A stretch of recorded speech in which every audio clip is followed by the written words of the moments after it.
kita cuba nak sapa semua, tapi minta maaf kalau ada yang tak tersapa. Alhamdulillah, saya dan anak dara 2 orang, Nur Aina Insyirah dan Amirah tu, kami berada di Bintulu. Beberapa rakan di skrin ni Bintulu, Diana, Kak Laili kita, siapa lagi tadi? Aisyah. Okay. Ustaz Sabini di Kuching, Ustazah Saratu Bintulu juga, Ustazah Jamalia, Dr. Nuaini, Dr. Sarina dari Perlis, kakak-kakak dari Kuching, Kak Saimah and the gang kan, Sarah terbang malam tadi. Sarah terbang malam tadi. Okey, baik. Alhamdulillah, Jumaat Manis bersama Al-Quran ni adalah program yang dicadangkan oleh Dr. Nuaini Nasiru. Masa tu saya ingat lagi, hari tu hari Jumaat juga, hari Jumaat, kami berborak-borak. Masa tu Farah masih ada dengan kami di sini. Kami borak-borak masa tu tentang pelancaran buku di Kaji Serapi. Kemudian Dr. Nuaini, saya biasa panggil Kak N, kadang saya pendekkan lagi jadi K dengan N saja, KN. Cadangkan kepada saya, why not kita sepanai maskara berkumpul setiap hari Jumaat. Dia kata kita buat apa ke, jadi saya pun kata apa kata kalau setiap hari Jumaat tu banyak pula saya cakap, minta maaf. Suara saya okey ke semua? Okey? Okey. Di sini okey. Tapi saya cakap banyak-banyak tak dengar, rugi pula. Dengar. Okey. Kenapa kita tak buat satu program untuk kita kumpul-kumpul pada hari Jumaat? Jadi saya pun fikir, saya cadangkan kita buat program Jumaat Manis bersama Al-Quran. Jumaat Manis ni tengok pada nama, pada perkataan manisnya di situ, apa yang kita nak capai adalah titik manis. Dalam dunia blogging, di kalangan blogger, ada istilah yang dinamakan sweet spot, titik manis. Titik manis itu adalah di mana para blogger menyediakan kandungan yang kena dengan keperluan para pembaca. Jadi contohnya, blogger bagi resepi buat roti canai, resepi buat pansuh ke, ataupun sekarang blogger bagi tip bagaimana nak menguatkan mental emosi selepas menghadapi musibah. Jadi para pembaca yang menemui kandungan tersebut kena dengan keperluan dia. Dia cari resepi cakoi, nak buat cakoi, dia jumpa kandungan di blog tu, dan kandungan yang bertemu dengan keperluan knowledge, feel dan do, panduan ilmu pengetahuan, panduan mental emosi, panduan tingkah laku yang bertemu dengan keperluan pembaca.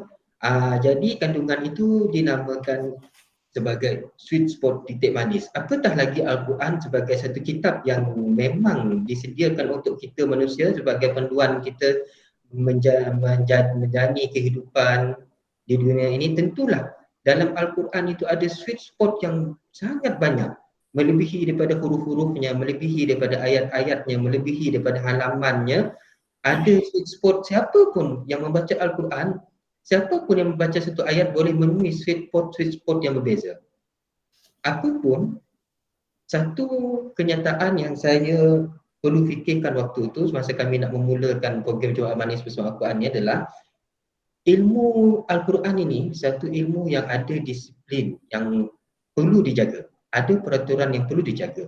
Walaupun siapa saja boleh menemui sweet spot dengan satu-satu ayat Al-Quran, tapi masih perlu berada pada landasan, berada pada disiplin ilmu yang tertentu, yang mana itu telah dijaga oleh para sahabat. Masa Rasulullah masih ada lagi, disiplin itu diamalkan oleh para sahabat sehingga ke zaman tabi'in, sehingga ke zaman tabi'in, sehingga ke zaman salafus salih, sehingga ke zaman kita sekarang. Alhamdulillah, sentiasa ada golongan yang benar-benar menjaga disiplin ilmu Al-Quran. Yang itu biasa kita panggil sebagai ilmu tafsir Al-Quran. Jadi untuk kita menemui titik manis bersama Al-Quran ini, pertama sekali alat yang kita perlukan adalah ilmu tafsir. Dan ilmu tafsir itu adalah bukan ilmu gorengan. Bukan nama ustaz, bukan nama ustazah dia boleh tafsir. Tak, bukan begitu. Ilmu tafsir ini adalah mesti berpandu kepada kitab-kitab tafsir yang diterima dan diakui. Kalau yang mutakhir ni yang diakui seperti tafsir Tok Guru, tafsir Nik Aziz, ataupun yang agak ke belakang sikit, tafsir Al-Azhar Buya Hamka. Jadi selepas ada golongan ustaz-ustazah yang mempelajari ilmu tafsir, maka dari situ baru nampak panduan untuk kita bagaimana kita nak mentadabbur, bagaimana kita nak tadabbur ayat Al-Quran untuk mencapai titik-titik manis yang ada dalam Al-Quran itu. Jadi maknanya Al-Quran tidak diturunkan untuk individu. Al-Quran diturunkan untuk manusia saling berhubungan. Kerana itu Allah tidak turunkan Al-Quran itu setepek dan kemudian terpulanglah kepada manusia untuk mempelajarinya dan mengamalkannya. Tidak.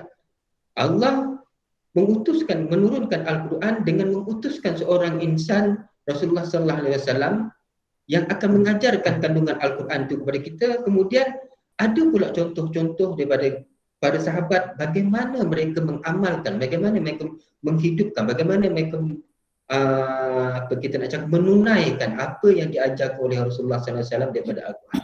Itulah yang kita nak capai dalam program Jumaat Manis bersama Al-Quran. Dan kami minta maaf sebab dari mula dari semasa ke semasa saya selalu bincang dengan Dr. Naini. Grup kita, grup WhatsApp kita, kalau boleh kami cuma fokus kepada perbincangan tentang Al-Quran sahaja, tentang misi dan visi kita untuk mencapai titik manis dengan Al-Quran. Itu memang niat kami dari mula dan itu yang kami sentiasa jaga. Andai kata ada peserta yang member grup kita yang ada persoalan lain, mungkin boleh PM Ustazah, boleh PM saya atau apa-apa kan. Tapi dalam grup kami cuma jaga perbincangan itu adalah perbincangan yang seputar Al-Quran saja, berkaitan Al-Quran saja. Maksudnya kita kurangkan membincangkan isu-isu yang di luar daripada apa yang dikatakan panduan untuk mencapai titik manis dalam Al-Quran. Alhamdulillah bermula pada 15 Rabiul Awal tahun 1443 Hijrah, 22 Oktober 2021 yang lalu. Itu satu tarikh bersejarah bagi program Jumaat Manis bersama Al-Quran, di mana masa itu kami mengadakan episod pertama dengan kehadiran lebih kurang sampai tak 30.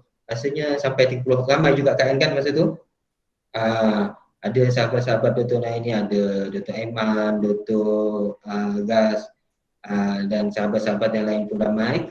Jadi kemudian dalam rancangan kami dari semasa ke semasa kami akan menjemput ustaz dan ustazah untuk memberi pengisian dalam program Jumaat Manis bersama Al-Quran yang mingguan tu.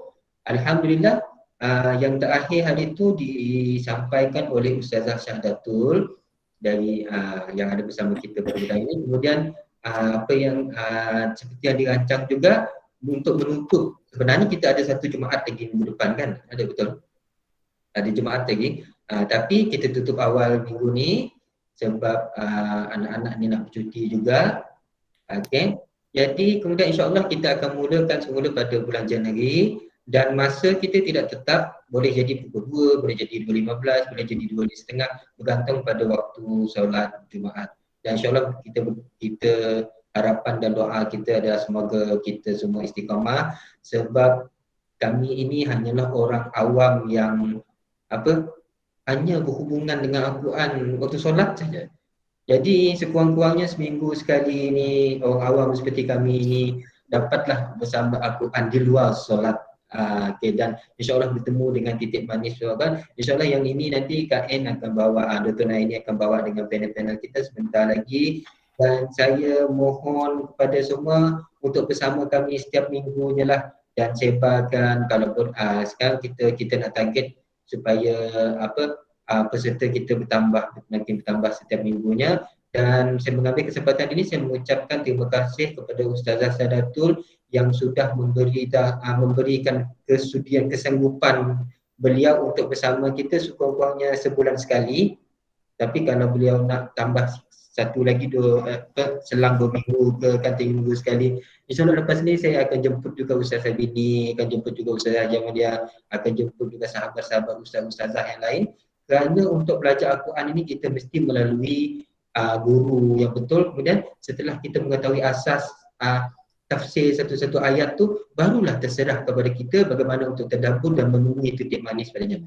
Kerana apa? Kerana kalau kita tidak berada pada landasan yang betul, kita takut titik manis yang kita sangka titik manis kita dapat tadi, rupa-rupanya bukan. Sebab manusia ni ada akal. Kadang-kadang akal kita ni melebihi daripada kebenaran. Jadi menutup ucapan saya petang ini, saya tidak tahu sama ada betul-betul dialog ini diucapkan oleh Kiai Ahmad Dahlan. Kalau tak betul mungkin Ustaz Sabini boleh. So Ustaz Sabini lama di Jakarta. Tapi saya dapat dialog ini dalam filem Sang Pencerah. Kata Kiai Ahmad Dahlan, manusia itu terpelesot ke apa kan katanya. Manusia itu terjatuh bukanlah kerana bodoh, tetapi kerana terlalu menurut akalnya. Banyak benda-benda yang jika kita hanya menurut akal kita nampak seperti baik, kalau menurut akal kita nampak seperti buruk, tapi sebaliknya. Kerana itu kita perlukan panduan yang betul. Untuk mencapai titik manis dalam Al-Quran ini, kita perlukan panduan yang betul agar kita tidak tersasar. Kerana selain daripada nafsu, akal manusia juga adalah ujian yang berat bagi kita. Kadang-kadang akal kita melebihi daripada kebenaran yang perlu dan bermanfaat untuk kita. Jadi itu saja, saya ucapkan terima kasih kepada semua yang hadir. Jadi saya serahkan kembali majlis kepada Ayu Rashidah. Silakan Ayu. Terima kasih Ustaz. Sama-sama.